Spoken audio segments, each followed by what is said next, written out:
Lorsqu'Aliyah Monroe, une hôtesse de l'air dévouée au rêve plus grand que son salaire, aide une femme âgée en difficulté à l'aéroport, elle ne se rend pas compte qu'elle est surveillée par le fils de cette femme, Jalan Carter, un magnate de la technologie autodidacte au cœur réservé. Une carte d'identité perdue devient l'étincelle improbable qui allume une romance lente, fondée sur l'honnêteté, la présence et le choix. Mais lorsque l'ambition, la distance et les vieilles peurs se heurtent, ils devront décider si l'amour vaut la peine d'être vécu, surtout lorsque l'atterrissage est loin d'être garanti.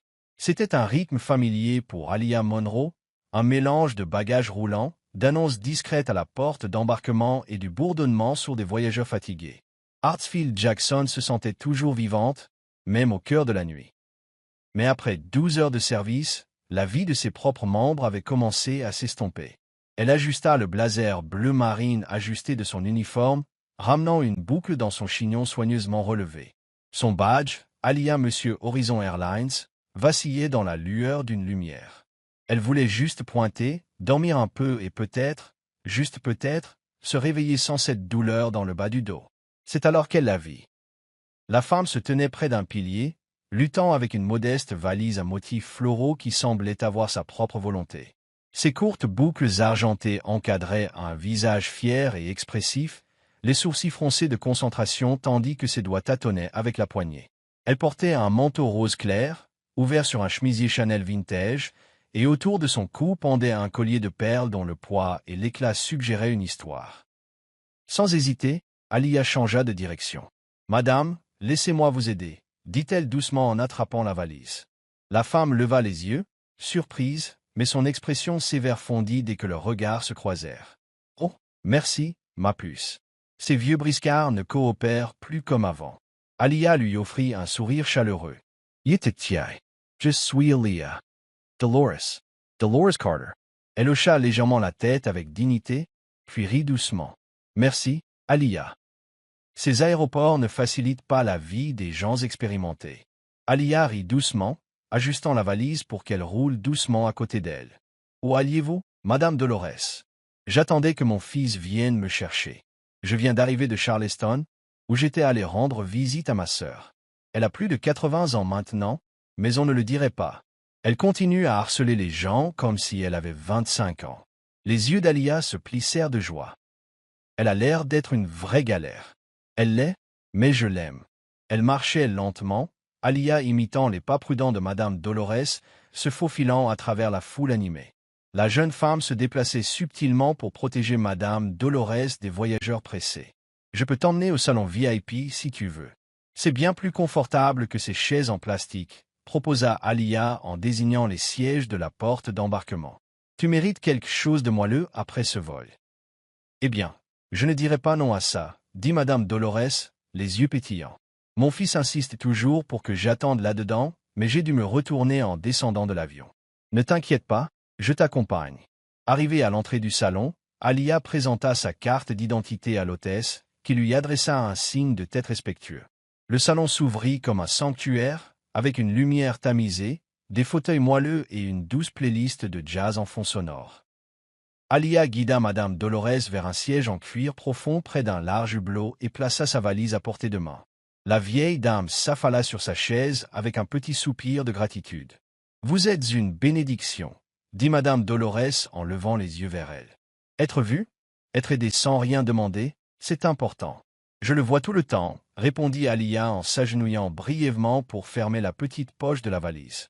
« Les gens sont tellement pressés qu'ils oublient d'être humains. » Mon fils dit la même chose, toujours attentif. C'était un garçon calme, mais vif d'esprit. Aliyah sourit, intrigué. On dirait qu'il tient ça de toi. Madame Dolores ajusta son manteau et tapota ses perles. Il a créé son entreprise de toutes pièces. Je me souviens encore de l'époque où il avait 9 ans, vendant de la limonade avec un logo personnalisé et un business plan au crayon. Et maintenant, il l'est. Elle s'arrêta et rit doucement en agitant la main. Écoute-moi continuer à me vanter comme une maman de concours de beauté. Tu l'as bien mérité, dit Aliyah avec sincérité. Tu devrais te vanter. Il y eut un court silence tandis qu'ils échangeaient un sourire empreint de sacralité. Un respect tacite, celui que seules les femmes noires comprenaient après des années à être tout pour tout le monde. Puis Alia lui serra doucement l'épaule. « Je devrais te laisser te reposer avant qu'il arrive. » « Mais c'était vraiment agréable de discuter avec vous, Madame Dolores. »« Merci encore, Alia. Vous avez égayé la journée de cette vieille dame. » Alia se retourna pour partir, ignorant que sa carte d'identité avait glissé de sa poche de poitrine et atterri discrètement sur le tapis derrière elle. Le cordon de velours à l'entrée du salon VIP oscilla légèrement lorsque les portes automatiques s'ouvrirent. Jalen Carter franchit le seuil de Hartsfield Jackson, la démarche fluide, la présence magnétique. Dans cette marée de costumes et de jogging, il se démarquait. 1,90 m, une peau couleur cacao qui reflétait parfaitement la lumière chaude du plafond, et des yeux couleur rhum brun des Caraïbes, vifs et observateurs. Il n'était pas habillé pour impressionner qui que ce soit en particulier. Un pantalon slim, un col roulé foncé sous un par-dessus camel. Mais la coupe de ses vêtements et l'assurance de sa démarche indiquaient qu'il n'avait pas besoin d'essayer. Jalen n'arrivait généralement pas tôt. Sa mère avait tendance à suivre son propre rythme. Le temps de Carter, disait-elle, et lui aussi. Mais aujourd'hui, c'était différent. Il avait terminé une réunion du conseil d'administration plus tôt que prévu et avait décidé de lui faire une surprise. Quelque chose en lui disait qu'elle apprécierait. Elle était à Charleston depuis plus d'une semaine pour rendre visite à sa sœur, et il savait combien son pays lui manquait quand elle était absente. En entrant dans le couloir du salon, il la vit, Madame Dolores Carter, fière comme une reine dans son manteau rose, dont les perles reflétaient la lumière. Elle était assise près du coin, sous une grande fenêtre donnant sur le défilé. Mais elle n'était pas seule. Une jeune femme était agenouillée à côté d'elle, une main posée délicatement sur son épaule. Elle portait le blazer bleu marine d'Horizon Airlines et dégageait une aura qui n'était pas propre à l'uniforme. Sa peau brillait d'un bronze chaud sur le fond tamisé. Sa voix, bien que douce, portait aisément, claire et chaleureuse. Sa façon de s'adresser à sa mère n'avait rien de théâtral. C'était tendre, vrai. Jalen marqua une pause, invisible, juste au coin de l'entrée principale du salon, assez près pour entendre, mais caché derrière une élégante colonne de verre. Quelque chose en lui disait de ne pas l'interrompre. Il l'observait. Les yeux de sa mère s'illuminaient de cette façon particulière qu'ils avaient lorsqu'elle se sentait en sécurité, respectée. Tout le monde n'arrivait pas à lui faire ressentir cela. Sa mère était une femme élégante et audacieuse, au charme typiquement sudiste et à la force de caractère. Elle ne faisait pas confiance à n'importe qui. Mais cette hôtesse de l'air, Alia, l'utile sur le badge qu'elle avait brièvement exhibé, l'avait désarmé. Jalen croisa les bras sur sa poitrine, une tension dans la gorge le surprit. Cela faisait longtemps qu'il n'avait pas ressenti ce calme en regardant quelqu'un, comme si le monde ne se pressait pas, comme si ce petit moment de silence était exactement là où il avait besoin d'être. Puis, tout aussi vite, ce fut terminé. Alia se leva, adressa un dernier sourire à Mademoiselle Dolores et se retourna pour partir. Elle traversa le salon avec une grâce, pas celle qu'elle avait apprise, mais une grâce méritée, une grâce bien ancrée dans la réalité. Et tandis qu'elle s'éloignait, sa carte d'identité glissa du pli de son blazer et atterrit doucement sur la moquette, tel un marque-page oublié. Jalen S. vainqua instinctivement.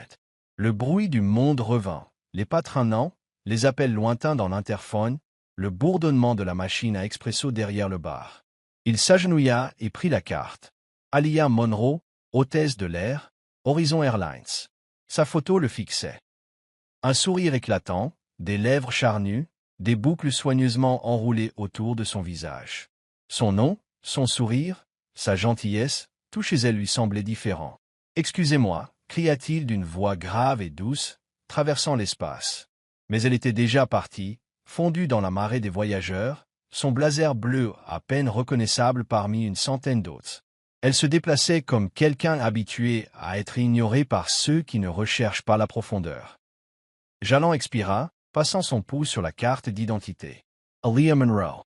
Il prononça son nom à voix haute, doucement, comme pour essayer de l'imprimer dans sa mémoire. Jalen, la voix qu'il connaissait mieux que son propre cœur, résonna.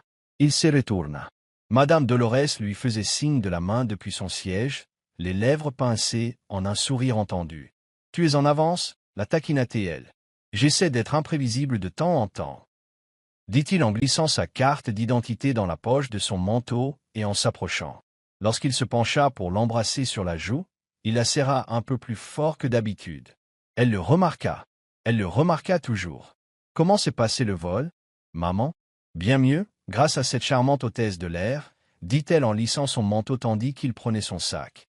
Elle m'a aidé à porter ma valise, m'a amené ici, m'a parlé comme si elle me connaissait. Jalon jeta un coup d'œil par-dessus son épaule, là où Alia avait disparu.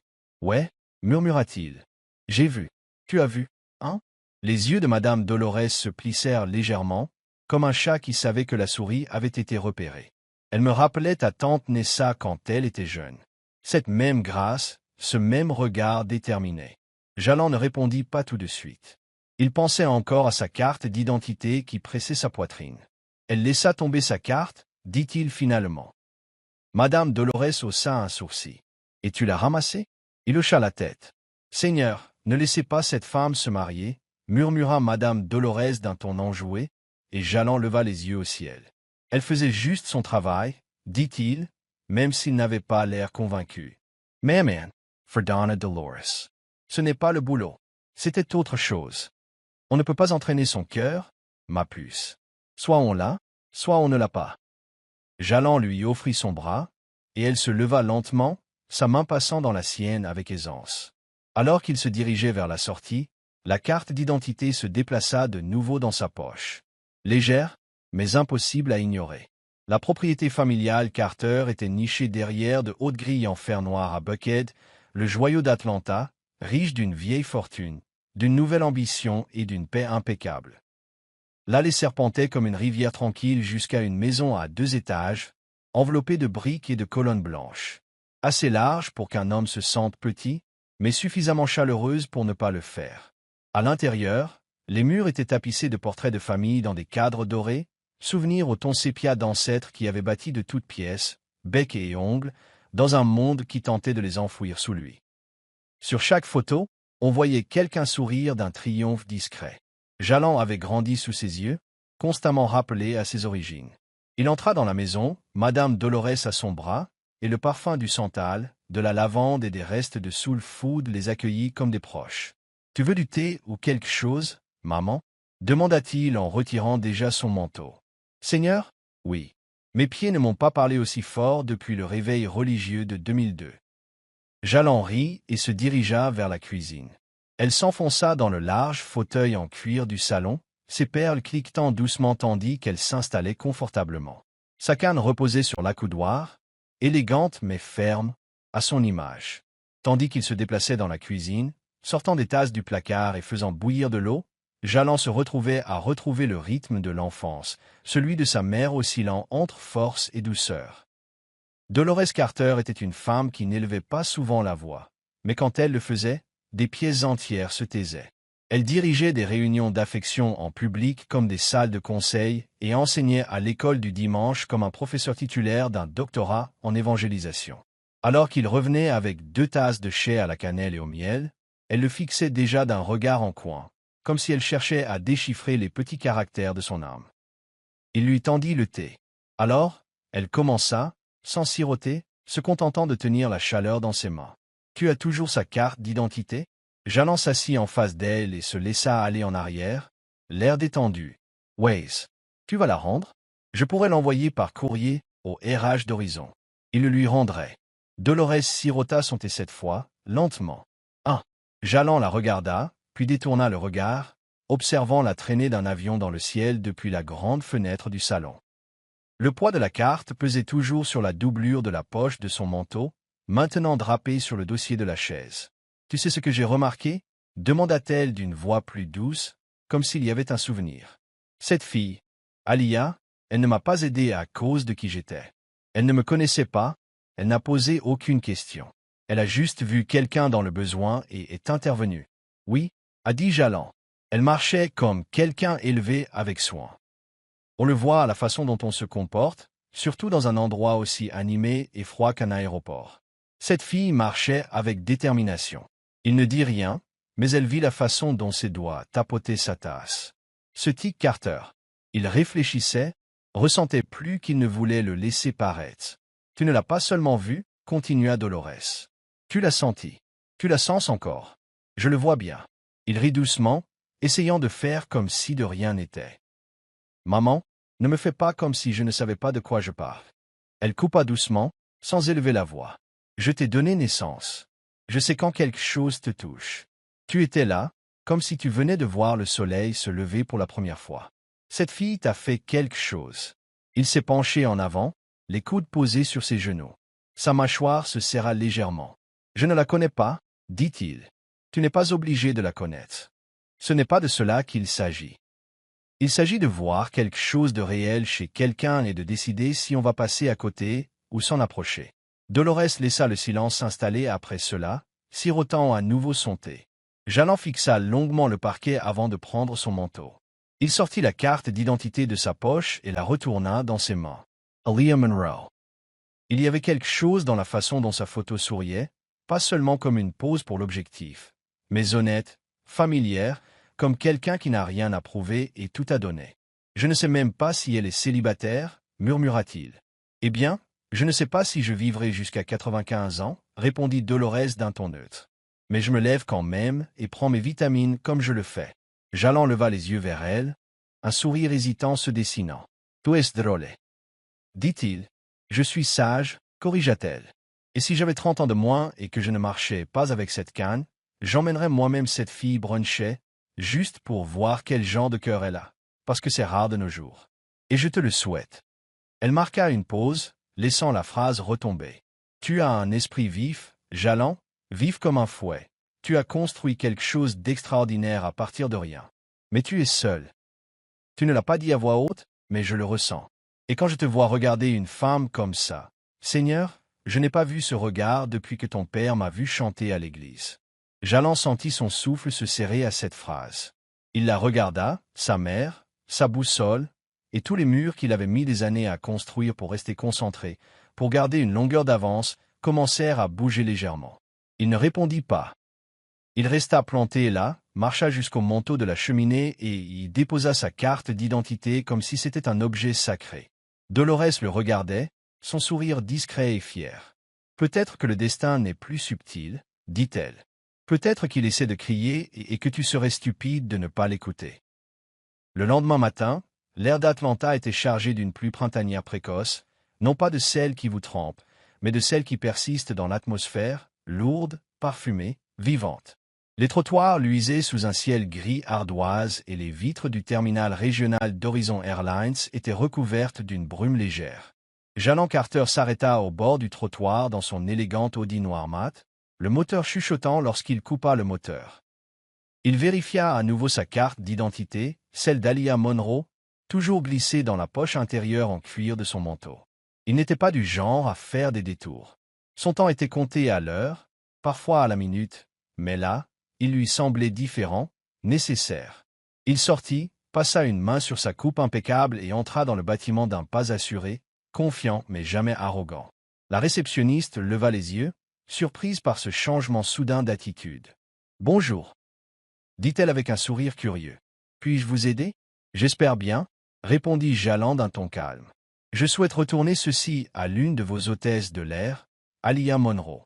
Je crois qu'elle travaille pour Horizon. » Il posa délicatement la carte d'identité sur le comptoir. La femme baissa les yeux, puis les releva, le regard rivé sur le système, avec un intérêt renouvelé.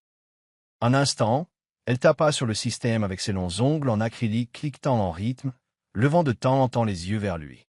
Après quelques instants, elle hocha la tête. Elle est là, elle vient juste pour un briefing. Je vais voir si elle est disponible.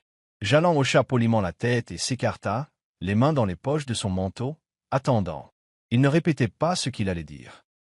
Il l'avait déjà fait, s'apprêtant à des moments qui ne se déroulaient jamais comme il l'avait imaginé. Non, cette fois, il se fiait à ce sentiment, celui-là même qui ne l'avait pas quitté depuis qu'il l'avait vu accroupi près de sa mère avec cette grâce posée et sereine. 5 minutes passèrent, puis 10. Il s'apprêtait à partir lorsque les portes de l'ascenseur s'ouvrirent au fond du hall. Et elle était là, Aaliyah. Elle se déplaçait comme un rythme incarné, un rythme qui lui était propre, ni rapide, ni lent, juste posé. Aujourd'hui, ses boucles étaient rassemblées en un chignon bas, doux et majestueux. Son blazer d'uniforme moulait sa silhouette et l'épingle dorée au-dessus de sa poche gauche reflétait la lumière. Son regard croisa celui de l'autre côté de la pièce. Elle s'arrêta à mi-chemin. « Monsieur Carter, dit-elle lentement, d'une voix prudente, curieuse. » Jalland s'avança, tenant la carte entre deux doigts, comme un geste de paix. « Tu l'avais laissée tomber au salon hier. » Alia cligna des yeux de surprise, s'avançant vers lui, ses talons claquant doucement sur le carrelage. Elle prit doucement la carte de sa main, ses doigts effleurant les siens, chauds et fermes. « Je ne savais même pas que je l'avais perdue, » murmura-t-elle. « Merci. »« Pas de problème, » dit-il, puis il marqua une pause. « J'étais là pour récupérer ma mère, Madame Dolores Carter. » Ses yeux brillèrent de reconnaissance. « Oh, elle était adorable. On a eu une bonne conversation. C'était ta mère. Waze. Et elle n'arrête pas de dire à quel point tu étais gentil. » Alia rit doucement, et c'était de la musique, légère, brute, vraie. Elle me rappelait ma grand-mère, têtue mais élégante. Elle n'arrêtait pas de me demander si j'avais une église à la maison. Jalland sourit en croisant les bras. Ça me semble juste. Il y eut un moment de silence, confortable, suspendu. Alia rangea sa carte d'identité dans sa poche, puis croisa à nouveau son regard. Merci d'être venu jusqu'ici pour me le rendre. La plupart des gens l'auraient simplement envoyé par la poste ou l'auraient déposé aux objets trouvés. Il haussa les épaules. Je n'étais pas sûr qu'il retrouverait son chemin. De plus, je me suis dit que ça me donnerait une excuse pour te parler directement. Elle pencha légèrement la tête, les yeux plissés d'amusement. Vraiment? Peut-être, dit-il avec un léger sourire. Serais-je audacieux de te demander si tu aimes le café? Elle haussa un sourcil, croisant les bras d'un air de défi. Ça dépend. Tu me demandes ça parce que tu veux me remercier ou parce que tu veux m'interviewer pour un poste potentiel dans ta mystérieuse entreprise. Un peu des deux, répondit-il sans hésiter. Cela la fit rire de nouveau, sincèrement cette fois, son corps se détendant. J'aime le thé, dit-elle, et les conversations. Mais je ne fréquente pas des gens qui débarquent en voiture de sport et manteau sur mesure, se comportant comme du smooth jazz incarné. Jalland laissa échapper un rire surpris, la main sur la poitrine, feignant l'offense. Ça, du smooth jazz? C'est bas. Je dis les choses comme je les vois, dit-elle avec un sourire narquois. Mais je ferai peut-être une exception. Il sortit une petite carte de son portefeuille et la lui tendit. Elle n'était pas Tapax en grave-l'œil, juste son nom et un numéro de téléphone privé gravé sur du papier crème texturé. Envoie-moi un SMS. Seulement si vous pensez que cette exception mérite d'être explorée. Alia prit la carte et la scruta du regard. Jalland Carter, c'est le même Jalland Carter qui possède Crown Ledger. Il a aussi un sortil. Tu sais, Crown, mon petit frère utilise ton appli pour gérer son budget musique, il jure que tu l'as sauvé de la ruine et du ridicule. Dis-lui que je t'ai dit que tu étais le véritable investissement. Elle le fixa une seconde, comme si elle était en train de prendre une décision. Puis elle sourit. D'accord, monsieur Smooth Jazz, tu as peut-être raison. Le ciel du West End d'Atlanta était couvert de nuages de fin d'après-midi, chargés d'un parfum de pluie, mais toujours présent. Les rues grouillaient de rythme, les vendeurs criaient sous leurs tentes, un saxophoniste s'exprimait avec émotion dans chaque note au coin du boulevard Ralph David Abernathy, et les arômes de poulet jerk et de beignets frais se disputaient la domination. Niché dans une rue latérale bordée de briques se trouvait Maroon Brew, un petit café tenu par une famille noire, réputé pour ses torréfactions prononcées, c'était aux notes terreuses et ses murs décorés d'œuvres d'art locales. C'était le genre d'endroit où l'on ne se contentait pas de commander un verre.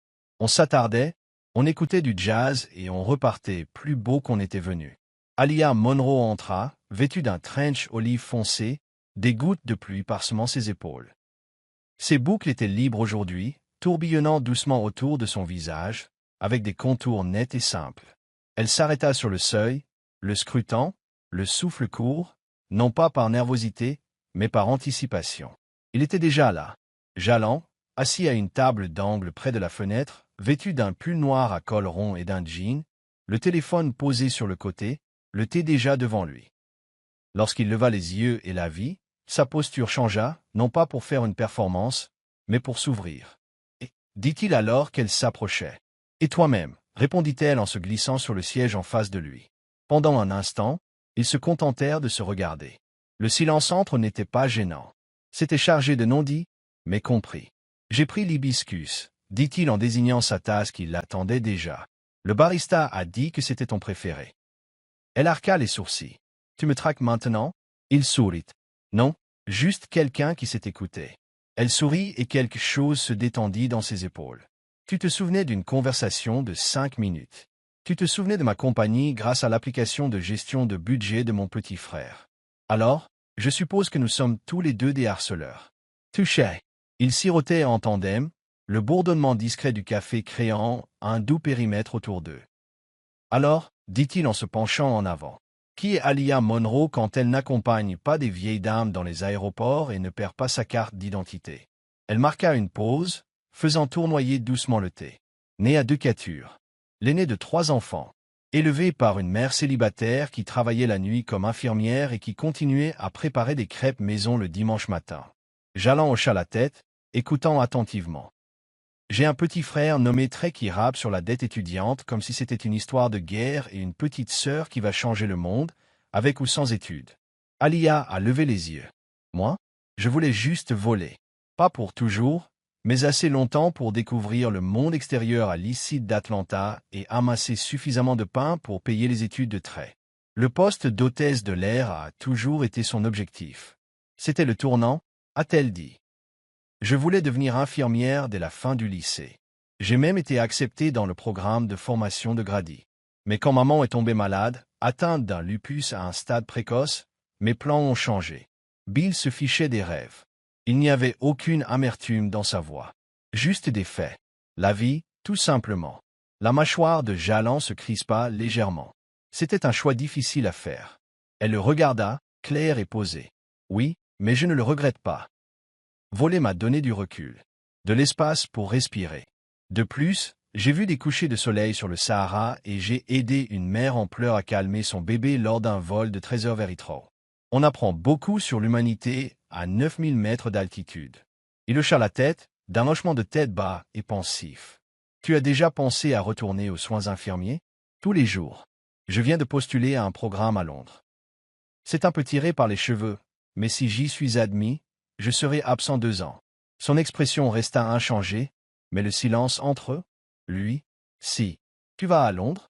Répéta-t-il, pas une question. Juste une phrase, essayant d'en comprendre le sens. Alia sirota lentement une gorgée, l'observant. Je ne t'ai pas dit de te repousser. C'est juste que je n'aime pas qu'on me cache des choses. Jalland expira par le nez, les yeux rivés sur les siens. C'est rare. La plupart des gens ne montrent que la version de côté, celle avec le script. J'en ai assez des scripts, dit-elle. Je préfère les vérités vraies et l'aide aux jolis mensonges. Un silence Asicola. Puis il se pencha légèrement en avant. À mon tour. Elle hocha la tête. Je suis le seul enfant d'une femme qui méritait le monde, mais ne l'a jamais demandé. Au lycée, je vendais des mixtapes dans mon sac à dos. Non pas pour gagner en influence, mais pour transformer les bénéfices en nom de domaine et en actions numériques. Elle cligna des yeux, impressionnée. Tu étais ce gamin. J'avais faim, dit-il. J'ai toujours faim. J'ai tenu un registre des comptes dans ma chambre universitaire. J'ai dormi sous mon bureau les 2 premières années. J'ai embauché des amis qui n'avaient pas réussi à passer les entretiens classiques. Cela leur a permis de développer leurs compétences et d'accroître leur équité. Nous sommes maintenant présents dans 36 États et 5 pays. Pourquoi l'avoir construit? Jalland hésita. Parce que j'en avais assez de voir des gens pleins de potentiel se faire enterrer par l'ignorance. L'argent n'est pas que du papier. C'est un langage, et personne nous a appris à le parler. Alors j'ai construit un traducteur. Les lèvres d'Alia s'entr'ouvrirent, partagées entre l'admiration et quelque chose de plus profond. Putain, dit-elle. Finalement, je parle beaucoup quand je suis nerveux, avoua-t-il. Tu n'as pas l'air nerveux. Moi, si. Tu rends l'oubli facile. Leurs regards se sont croisés. Le temps ne s'est pas arrêté, mais il s'est penché. Alia posa lentement sa tasse, les doigts posés sur le bord. Je ne m'attendais pas à ça. Moi non plus, dit-il. Elle se laissa aller dans son fauteuil et l'observa. Non pas pour juger, mais pour assimiler. Tu n'es pas comme la plupart des hommes que je rencontre en avion. Et tu n'es pas comme la plupart des gens que je croise sur le terrain. Le barista appela un nom. Une cloche sonna à la porte, mais aucun des deux ne détourna le regard. D'accord, dit-elle. Alors si je vais à Londres, tu vas à Londres, répondit Jalland. Et si je suis sérieux, je trouverai un moyen de te rencontrer à mi-chemin. Peut-être pas toujours géographiquement, mais émotionnellement, Spirituellement, j'ai serré. Sa gorge se serra légèrement, et elle prit une autre gorgée de thé, histoire de garder les pieds sur terre. « Tu es déjà allé à Londres ?» demanda-t-elle. Il a hoché la tête. 2 fois. Mais j'ai l'impression d'attendre une vraie raison pour y retourner. Alia et Jalan ne se précipitaient pas, mais le temps avait tendance à s'écouler de lui-même lorsque la connexion était réelle. Ils se retrouvaient entre 2 vols ou réunions, parfois autour d'un poisson-chat noirci et d'un verre de vin rouge sur le toit-terrasse de Jalan, d'autres fois avec des plats à emporter sur le sol de son minuscule appartement, son frère très les interrompant avec des regards en coin et des sourires indiscrets. Elle le lui avait dit lorsqu'elle avait été acceptée en formation d'infirmière à Londres. Il lui parla de l'acquisition imminente qui pourrait propulser Crown Ledger à l'international, à condition qu'il s'engage à 6 mois de voyage d'expansion en Afrique et au Moyen-Orient. Ils célébrèrent ensemble. Ils s'embrassèrent lentement sous les lampadaires tamisés et les draps chauds. Ils ont tenu bon comme si le temps pouvait leur en donner davantage s'ils étaient assez doux, mais ce ne fut pas le cas. Tout a commencé petit à petit, un rendez-vous reprogrammé, puis un appel FaceTime manqué, une réponse en 3 mots à un SMS qui méritait mieux. Alia était assise dans son appartement un jeudi soir, le bruit de la pluie claquant contre la fenêtre comme des doigts impatients. Son sac de sport était à moitié fermé sur le lit derrière elle. Elle avait un vol pour Chicago à 6 heures du matin et elle n'avait toujours pas emporté de chaussettes. L'écran de son téléphone s'est rallumé. Jalan est coincé à Midorn. La réunion a duré longtemps. Il pleut des cordes ici. I'll fix a low message. Non, je suis désolé. Je n'aurais jamais aimé être là. Juste des faits. Froid et bref. Comme la pluie dehors. Elle expira et posa le téléphone face contre terre sur l'accoudoir du canapé. 1 heure passa. Aucune suite. Aucun appel. Quand ça a finalement sonné, elle n'a même pas hésité. Bonjour. Sa voix était basse et précipitée. Je suis juste entré. Je savais que j'étais censé passer. Je suis désolé. Êtes-vous d'accord? Demanda-t-elle doucement. Il marqua une pause. Oui, bien sûr. Il y avait quelque chose de fragile dans le silence qui suivit. Tu as été distrait, dit-elle. Pas seulement aujourd'hui. Pour un moment. Je jongle avec beaucoup de choses en ce moment. Tu le sais. Je le sais. Et je suis fier de toi. Mais je n'essaie pas de devenir ce que tu notes entre 2 rendez-vous. Jalan s'assit lourdement au bord de son lit, se passant la main sur la mâchoire. Je ne te vois pas comme ça, Alia. Mais c'est comme ça qu'on le ressent, dit-elle d'une voix basse mais claire. Et ce n'est peut-être pas ta faute. C'est peut-être juste la vie. Mais je m'apprête à partir pour 2 ans. Et on continue à avancer comme si on avait tout le temps du monde. Tu veux que je laisse tout tomber et que je te poursuive à Londres? Il a demandé, non pas avec sarcasme, mais en toute honnêteté, a-t-elle dit, si tu es vraiment impliqué. Ou si l'idée vous plaît, la file d'attente était calme. Alors ce n'est pas juste. Elle cligna des yeux. Ce n'est pas le cas. Tu te présentes au travail. Tu es venu pour ton entreprise. Tu es arrivé tôt à l'aéroport pour ta mère, car tu voulais lui faire une surprise. Je te demande juste si tu viendras pour moi. Pas seulement avec des fleurs ou des messages mignons, mais avec présence, avec constance. Il ne répondit pas tout de suite. Elle l'entendit respirer profondément et irrégulièrement. J'ai peur, dit-il. Enfin, tu veux la vérité. J'ai peur de m'abandonner à quelque chose qui pourrait être temporaire. Alia ferma les yeux, luttant contre les émotions qui lui montaient à la gorge. Mais la vie est temporaire, murmura-t-elle. L'amour n'attend pas le moment idéal. Soit on entre complètement, soit on reste dehors à regarder à travers la vitre. Elle se dirigea vers son sac et le ferma d'un geste fluide. Je pars dans 2 semaines. La voix de Jalen S.E. Brisa. Tu y vas vraiment? Dit-elle. Avec ou sans ta bénédiction. J'ai passé trop d'années à me mettre en pause pour les autres. Pas cette fois. Je ne t'ai jamais demandé ça, a-t-il dit. Mais je le voulais, murmura-t-elle. Et c'est peut-être là le problème. Le silence revient. Mais cette fois, ce n'était pas doux. C'était une tempête qui se préparait, mais qui n'avait pas encore éclaté. Le lendemain matin, Alia traversa l'aéroport, son sac en bandoulière. Sweat à capuche sur le dos, AirPod dans les mains. Elle ne lui a pas envoyé de SMS. Il ne l'a pas appelé. Et pourtant, elle le sentait partout, dans l'écho de leur rire, dans le siège silencieux à côté d'elle à la porte 16, là où l'espoir occupait autrefois sa place. À l'embarquement, elle hésita, 1 seconde seulement. Puis elle s'avança, le dos droit, le cœur brisé, mais pas brisé. Elle n'attendait plus. L'avion plongea sous les nuages tandis que Londres apparaissait, grise, majestueuse, étendue de vieilles pierres et ciel infini. Alia était assise près du hublot, la joue légèrement pressée contre la vitre froide. Ses doigts tambourinaient doucement, rythmiquement, sur le bord en plastique de sa tablette, comme au rythme d'une chanson qu'elle seule pouvait entendre. 9 jours s'étaient écoulés depuis son arrivée.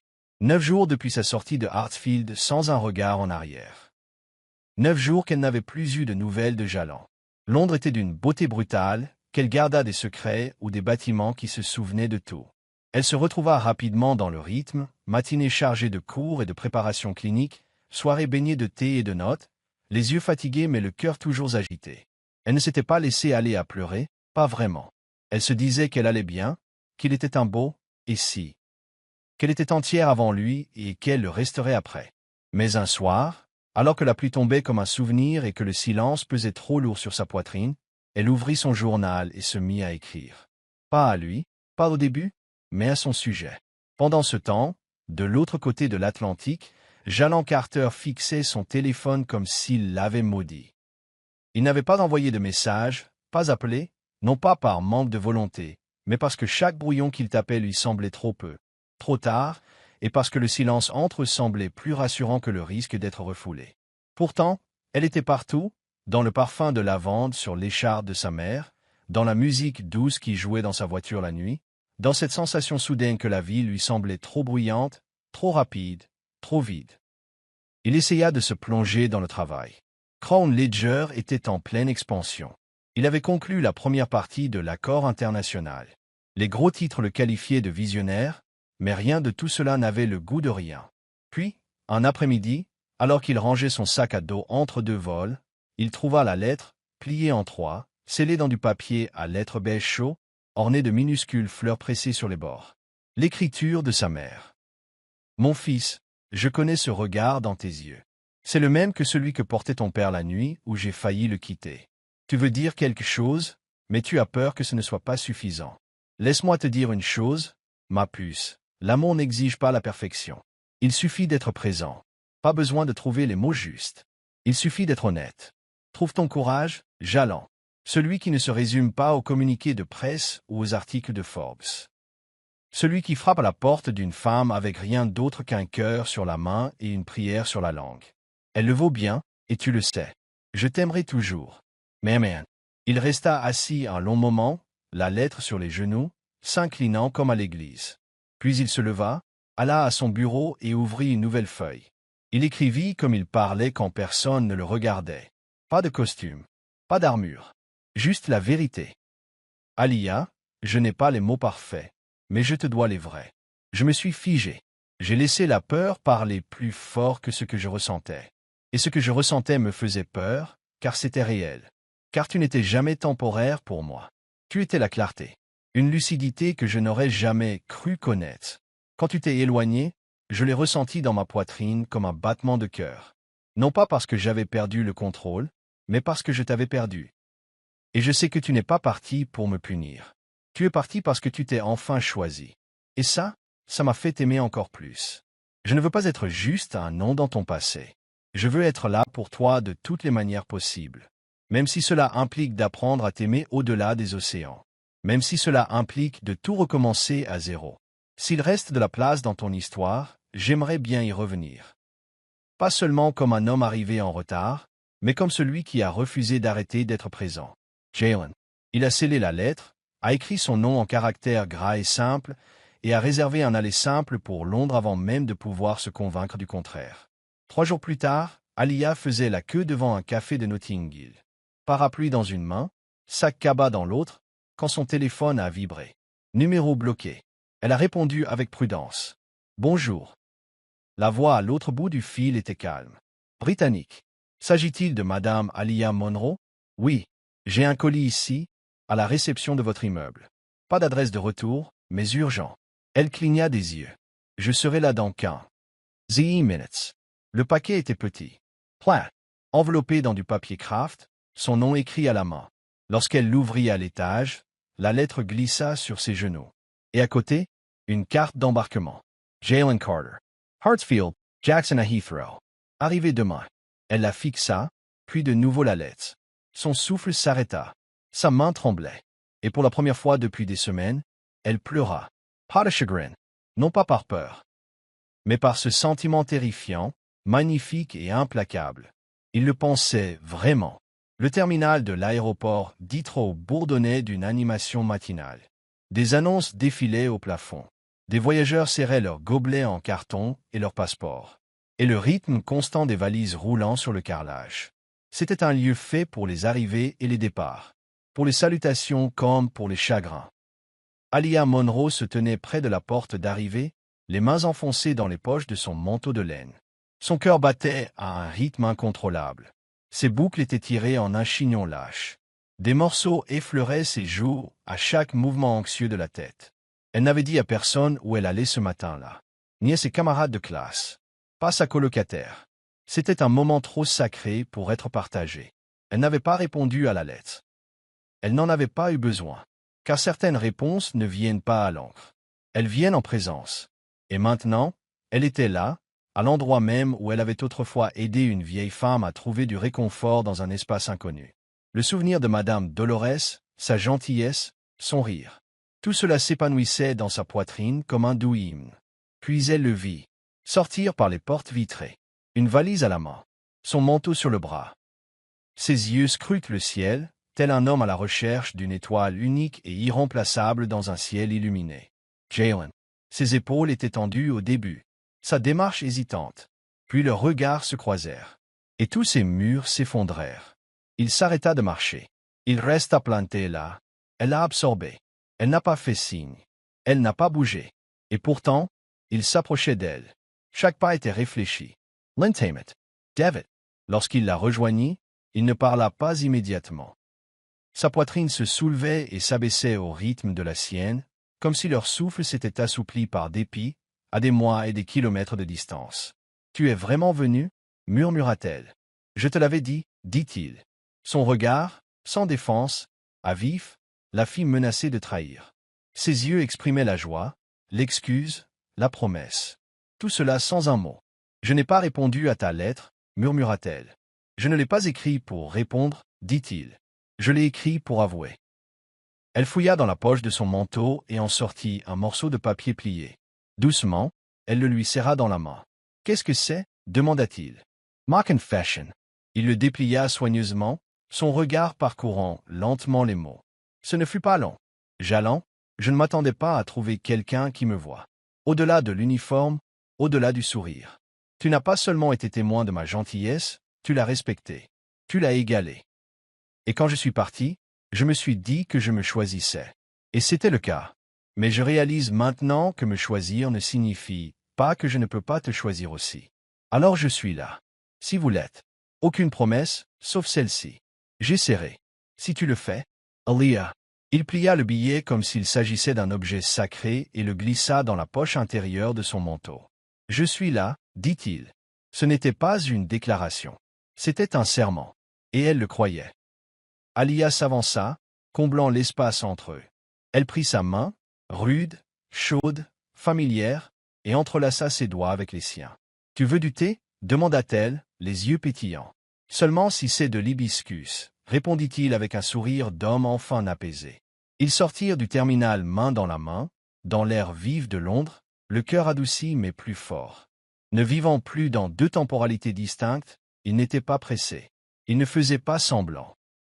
Ils étaient juste deux personnes qui avaient eu le culot de se montrer. Imparfait, beau, prêt. Et pour la première fois depuis longtemps, l'amour était arrivé. 3 ans plus tard, la balancelle du Porsche grinçait doucement en oscillant d'avant en arrière, poussée par un pied nu chaussé de baskets blanches usées mais cirées. L'air sentait le magnolia et le foin d'odeur, et un doux fredonnement gospel flottait dans la maison, où Madame Dolores Carter se déplaçait dans la cuisine avec une aisance qui défiait son âge. Sur la véranda, Jalan Carter était assis, les bras tendus le long du dossier de la balancelle, les manches retroussées, sa montre dénouée. À côté de lui, les jambes repliées sous elle, se tenait Alia, devenue Monroe Carter, une douce bague en or illuminant la lumière du soleil, tandis qu'elle ajustait le petit bout de chou endormi contre sa poitrine. Bébé Nia Rose respirait à un rythme lent et parfait, la joue pressée contre la clavicule de sa mère. Maman prépare trop à manger, murmura Jalan avec un sourire nonchalant. Aliyah sourit. Ta mère pense qu'on est encore tous des adolescents sous-alimentés. Il rit doucement. Elle avait dit qu'elle faisait frire du poulet pour demain, mais ce poulet sentait comme s'il était pour tout de suite. Ils rirent tous les deux, doucement et discrètement, en prenant soin de ne pas réveiller Nia. Les 3 dernières années n'avaient pas été parfaites. L'amour ne l'était jamais, mais ils avaient tenu leurs promesses. Après la lettre de Jalan et le mot d'Aliyah à Heathrow, ils s'étaient donné l'espace nécessaire pour grandir. Elle a terminé ses 2 années d'études d'infirmière à Londres. Il a passé 6 mois à préparer l'expansion de Crown Ledger en Afrique, veillant à ce que son visage ne se limite pas aux communiqués de presse, et à se présenter dans de vraies salles avec de vraies personnes. Il se rendait visite, s'écrivait des lettres, prenait de la glace rouge, se battait avec affection, s'aimait avec détermination. Et quand elle revint aux États-Unis, diplôme en poche, le cœur ouvert, il l'attendait à la porte d'embarquement cette fois, bague dans la poche de son manteau, agenouillé devant le terminal même, où il s'était parlé pour la première fois. Pas de grande mise en scène, juste un murmure. Peut-on construire pour toujours? Et un doux, oui. Maintenant, ils formaient une famille, pas seulement grâce à Nia, mais grâce au travail, à la grâce, aux longues discussions, à l'humilité, à la confiance reconstruite chaque jour.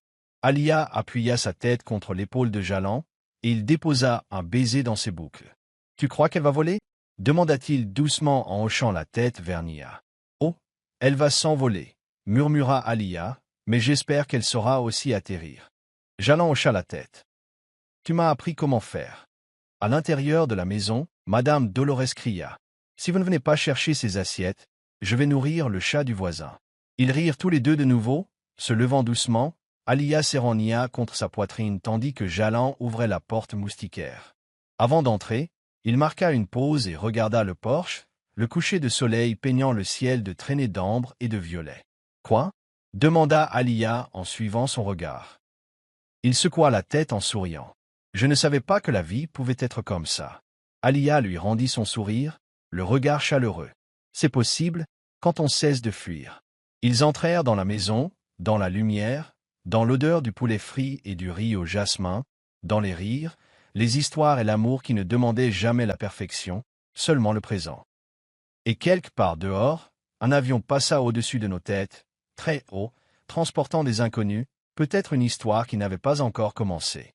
Mais pour l'instant, celui-ci avait atterri exactement là où il devait atterrir.